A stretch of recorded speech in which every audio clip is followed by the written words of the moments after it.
जे हमारे घर के दिक्कत बा, अंगना में पानी बह चलल बा, घर में केवल रही तो तारा के लड्डू खिया देन 5 गो। हई दहार आ गइल बा गांव में। गाँव में दहार आइल बा तो कहतिया हथिया दे हथिया बरसबे करी दहार करबे करी 5 गो लड्डुआ दे हथिया ना खइबे करी 5 गो लड्डुआ ना हथिया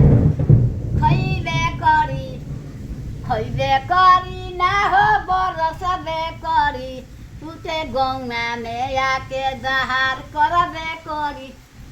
दहार कोई के छोड़लो हां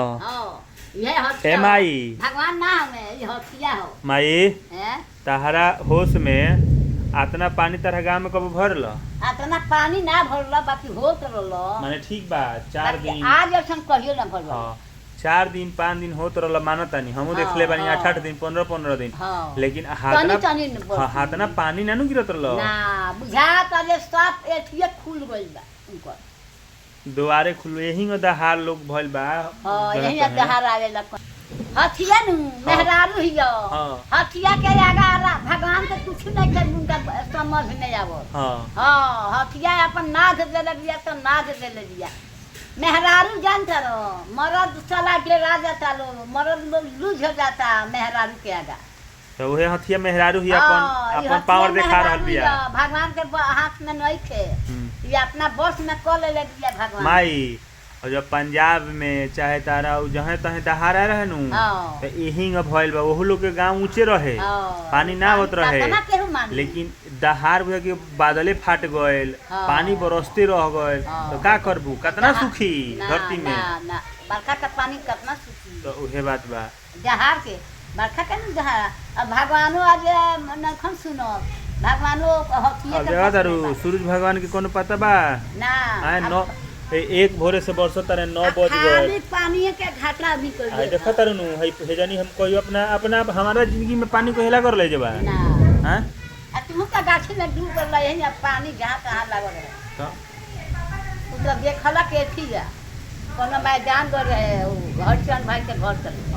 तब देखा चले जाए बापू चुप वही में होता तब बाहर निकाल के ले आइयो है देखा हमारी रहे डूब गल तब हमारी मिट गई। अच्छा उहे भौरी मिटल तो ठीक है बा। हां उहे हमारी है कहीं डूबे लगा तो अब हमरा माथा में भौरी नहीं थे ना हां ना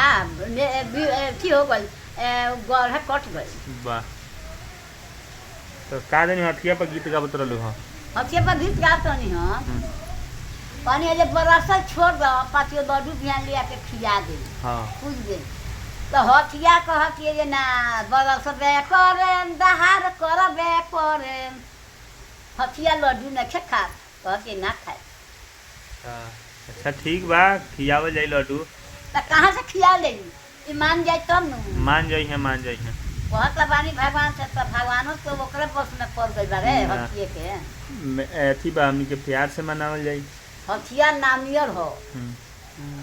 आ ना होता लनु सब पर मुंह सुखल हथिया ना आई अब तो सारा बुझा कि हथिया ना आई अनाज ना हो सारा खेती खराब हो गए तार पोता का करता है कार्तिक का करता है बेटा हम तो दहार से करता है ठीक बा देख लो एक बीटा दू बीटा जे मुछ बा सुनिया का घरवा में हमरो करकटवा बा आंगनवा में खेत छवा तबे न बरसता आइला पेट टूट गई गरीबे लेखा न रही। अच्छा पानी घुसल बा न पानी घुसल बा तो साल 2 साल कष्ट करे लोगिन अपन जे गरीब पे भगवानो न सुना तना सरकारे सुनता रे सरकार का करो घरे घरे घूम घूम के नानू व्यवस्था करी ना दुगो खेत बेच के घर बना लेनी आज बैठल बानी अब परिस्थिति रहे उ सब जगह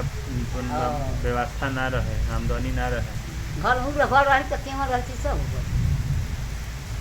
खड़ा होकर के शरण ना हथिया बरसबे करी हो दहार करबे करी 5 गो लड्डुआ तो हथिया नहीं खाई। ठीक बा माई आराम करो नु आ बारिश के का लेल बरु बारिश छूटी